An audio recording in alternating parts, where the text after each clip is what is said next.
Baby girl, you're so damn fine, no.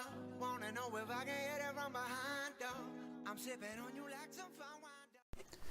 Hola amigos, welcome back. So in this video we'll be talking about how to evaluate double integrals over a general region. In this case, regions that look like in this form, where we can see that omega is in 2D space where x is greater than or equal to 0, y is greater than or equal to 2x squared, and y is less than or equal to 4 minus 2x squared. And the purpose is how to evaluate this integral. In other words, the double integral you see over there, where it's x times e to the power y plus 1 dy dx. So let's jump over to the whiteboard right now and have a quick test of this and see what happens from there. Well guys, so when you get a crazy combination like this, for example y greater than or equal to x squared and y less than or equal to this form, what I would do is always try to plot this in a graph and see where the region lies. Okay, so let's get our graph out. Well, actually let me draw it here. Okay, so we got the y-x axis here, so this is going to be nice and simple. Okay, so let's do one at a time. Okay, I'm going to use the blue line and I use the red line to shade the region, or at least to highlight the region. So first things first, x is greater than or equal to 0. We know straight away that the y line represents the x equals 0 line as well. So this is something we need to know. Y represents the x equals 0 line. And for this to be positive, this region will have to be positive. In other words, we are going to reject this side, because this is when x is less than 0. We don't need that. Now the next part is when y is greater or equal than x squared. Well, as you know, a typical y equal x squared graph is always a U shape which hits at the origin. If you have y equals k x squared, it's actually the same thing, except now it just gets more close to the y-axis. Okay, it's more tighter. But more or less in this format, it's going to look like it's going to be the same shape. So in our case, we have y greater than or equal to 2x squared. So plotting the y equals x squared, y equals 2x squared, is going to look like something like this. For this one to be greater than or equal than 2x squared, what I like to do is just pick a random coordinate, okay? Pick a coordinate and see where it's true. And then if it's true there, it's false on the outside. So suppose I said let's pick a coordinate up here. This would be something like 0, 10. Okay, so suppose I chose 0, 10. So if I said 0, 10, that means x is 0 and y is 10. So is 10 greater than or equal to 0? So I'm saying is this true? Yes. So this is true. That means the region outside here is false. It doesn't exist. If I, for example, if I chose a region here, this would be, say, 10, 0. Then that means x is 10 and y is 0. So we have y greater or equal than 2 times 10 squared. We obviously know this is false because 0 is not bigger than a positive number. Well, that's how I plot anyway. Maybe you got other suggestions, but this is, I think, a really cool way. Now, what else do we have? Lastly, let's plot this graph. So this one is a bit tricky in some senses, okay? We need to know where exactly it hits. Okay, so let's do this. We know that this is a quadratic graph, so on the bottom, we could factorize this. Y equals 4 minus 2x squared. I would take the 2 outside first, and we would give us 2 bracket 2 minus x squared. No, now know that this is we use something known as difference of two squares, okay? I'm going to post a link on this soon, and you can probably click on it.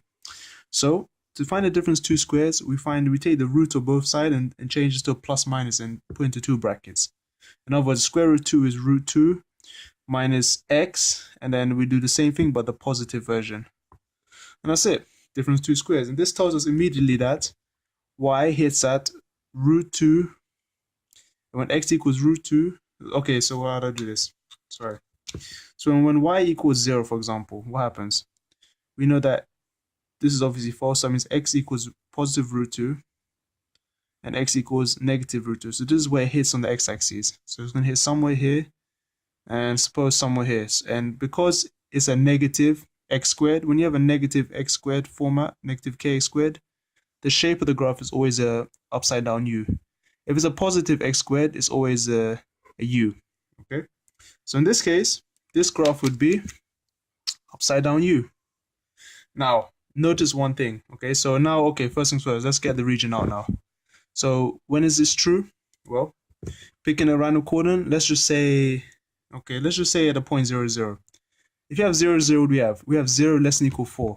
So this part is true. That means this part is false. And this gives us our region that I'm going to put in red. So this region here is actually what we're interested in to evaluate the integrals. So first things first, to do this, we need to find out the intersection point here and evaluate the x-axis. So to plot the graph, we need two pieces of information. The length, the distance from 0 to x, 0 to this coordinate, let's call it x naught.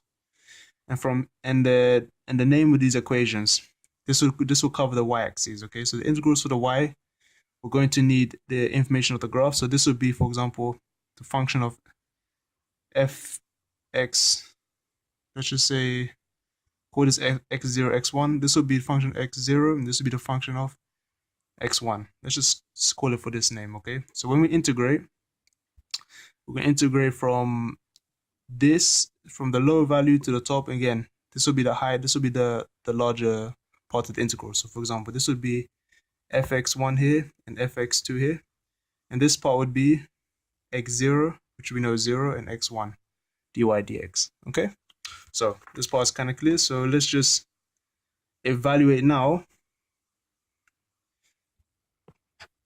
Okay, so let's evaluate the intersection point here to find the x coordinate here, okay?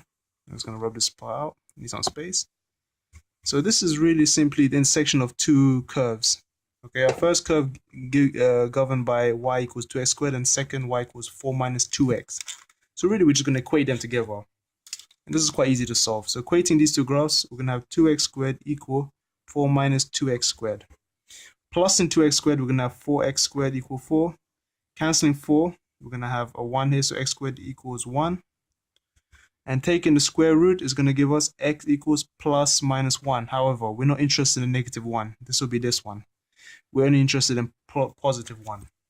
So that means what we're going to get here, x coordinate wise, we're going to get 1 here. So this will be 1 and 0. So we evaluate from 0 to 1 for x, and we use the functions. So really, our integral is going to be from 0 to 1, and we're going to integrate as well from the lower function going upwards. This one we said was y equals 2x squared. So the lower one here will be 2x squared, and the upper one here is going to be this one, y equals 4 minus 2x squared.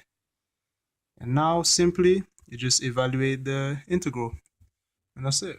Okay, so let me just write this out. And then we're going to put, now in this case, because we've got x here, this has to be dy. The reason why, because we want to reduce this to a constant. If you put dx here, we're going to have to integrate the next part in terms of x with y. So we're going to have a solution in terms of x, which is going to be wrong. So this part, when you have an x term here, you're going to integrate respect to y to have just x terms left, and then evaluate next set, you're going to have constants. Okay, so here's our integration.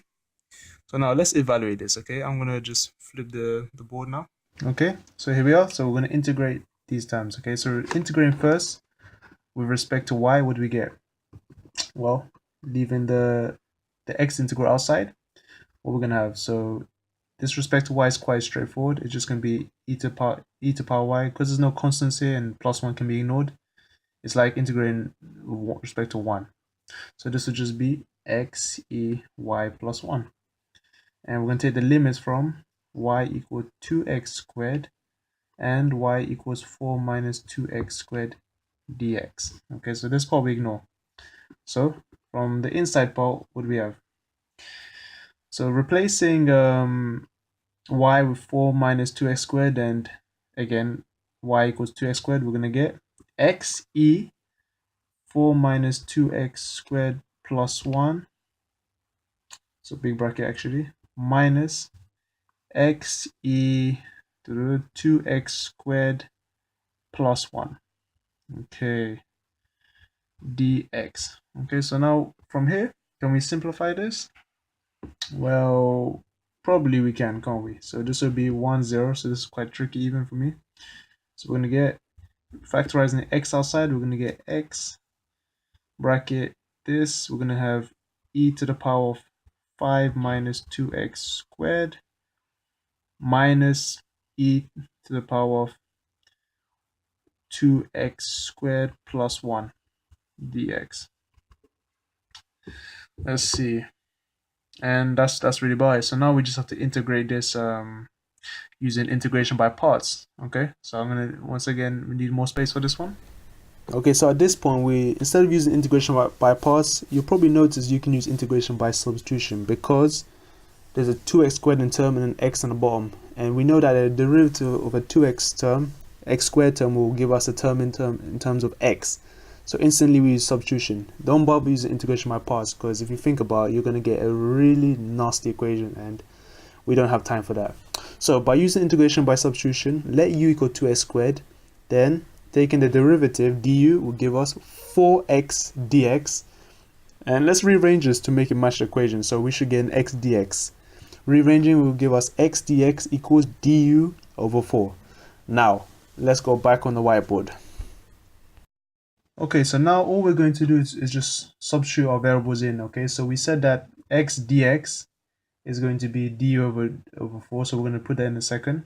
Let's do the inside first. So inside we got 2s squared, which is now a u, so we're going to have e to the power of 5 minus u minus e to the power of u plus 1, and dx we said was, or x dx was du over 4. So now, and let's put the limits in, so in this part we still have u1, u0, so we'll replace this back in afterwards. So what do we have at this point? Well, this is easy to integrate. The 4 can go outside the 1 over 4. So what we have is 1 over 4, the integral of u1, u0, replace later, like I said, e to the power of 5 minus u minus e to the power u plus 1 du. And evaluating this one is quite easy. So taking the integral of this one, e to the power 5 is a constant anyways, but e to the power minus u is just going to be e to the power 5 minus u over minus 1. It's like minus 1. Minus, again, power u is just divided by 1, so it's going to be the same thing. We evaluate from our original values. So now substituting everything back in and fixing this up. This is just going to be a minus, so we're taking the minus outside. Be minus 1 over 4. And everything will be positive. So we're going to have e to the power of 5 minus 2x squared plus e to the power of 2x squared plus 1, evaluated from 0 to 1. Now this is where things get easy. So now just replacing 0 and 1 back inside. What do we have? So 0 and 1. Okay, so let's just ignore minus quarter for a second. It's going to get a bit distracting. From here, we're going to have substituting 1 back in. So let's do this quickly. Got e to the power 5 minus 2 times 1, which is 5 minus 2. So it'll just be e to the power 3. Plus, substituting 1 here will just be e to the power 3 again. Okay. Now we're going to subtract this and replace 0. So replacing 0 here, just going to be e to the power 5 plus 0 here, e to the power 1. And lastly, cleaning all this mess up, what do we have? So inside there is just going to be 2e to the power 3. So we're going to have, okay, let me just clean this top off. Clean this top off. Continuing where we left off, we're going to have minus 1 over 4 2e to the power 3, because there's 2 lots of these, minus e to the power 5 minus e. Expanding now, which is going to be easy. Timesing this out, we're going to have minus 2 times a quarter, 1 over 2, e to the power 3 minus, or plus, quarter e to the power 5 plus 1 over 4 e. And that's it, guys. This should be the end of it. Hopefully the solution's right and you get the idea of this method. This was a bit tricky, especially substitution part, but guess we're done. Now, if you need any other questions, please let me know in the comment section below or give me a private message. But anyways, have a great day, guys, and thank you for watching. Adios. I'm sipping on you like some fine wine, though. When it's over, I press rewind, though. Talking bands, I got it. Benjamins in my pocket. I traded my truth for some robins, and he's playing Batman. That he's gonna rob him. Yeah, I got the Glock in